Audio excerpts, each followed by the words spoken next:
Hamza Yusuf, KTN leo. Takriban familia 3,000 katika kijiji cha Gazi, eneo bunge la Msambweni katika kaunti ya Kwale, zitakesha kwenye kibaridi cha usiku baada ya nyumba zao kubomolewa mapema Jumatatu. Kwa mujibu wa wakazi, kundi la vijana waliojihami kwa mapanga chini ya ulinzi mkali wa polisi walitekeleza ubomozi huo wakati wakazi walikuwa wakilala, na kuongeza kwamba hata kilio kwa mbunge ambaye anatoka kijijini humo hakukusaidia kwa vyovyote. Tobias Chanji anaarifu.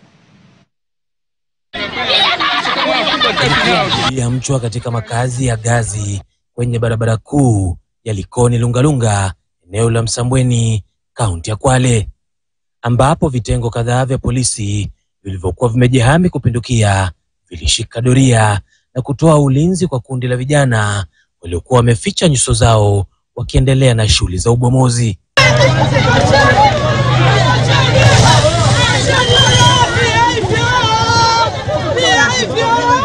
Nyuso za zaidi ya familia 3,000 ambazo zimeishi Gazi kwa miaka na mikaka, zikisheheni huzuni na ghadhabu, nyumba zao zilipoendelea kuangushwa.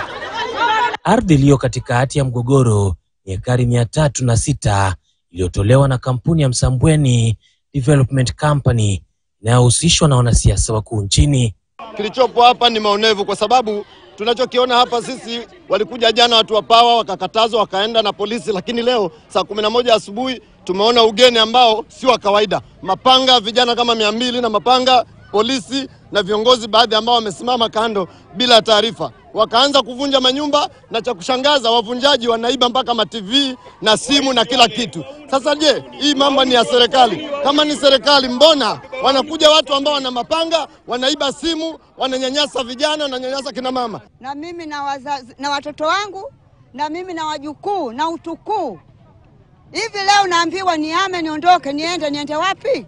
Ikiwa na mimi nimezaliwa hapa. Sisi tumelala tu na kuamkishwa kuanzia saa 10 za usiku, ukiwa kuna GSU wengi ambao wameletwa hapa, ama vikosi tofauti vya askari ambao wamekuja hapa, pamoja na genge la wahuni ambao wanatuvunjia nyumba zetu hapa, na sisi ni wazaliwa wa hapa kwa huo miaka yote ambao tumezaliwa hapa. Wengi wao walishindwa kuzuia machozi yaliyokuwa yakiwatiririka, huku akiwalaumu viongozi, akiwemo mbunge anaishi kijijini hapa.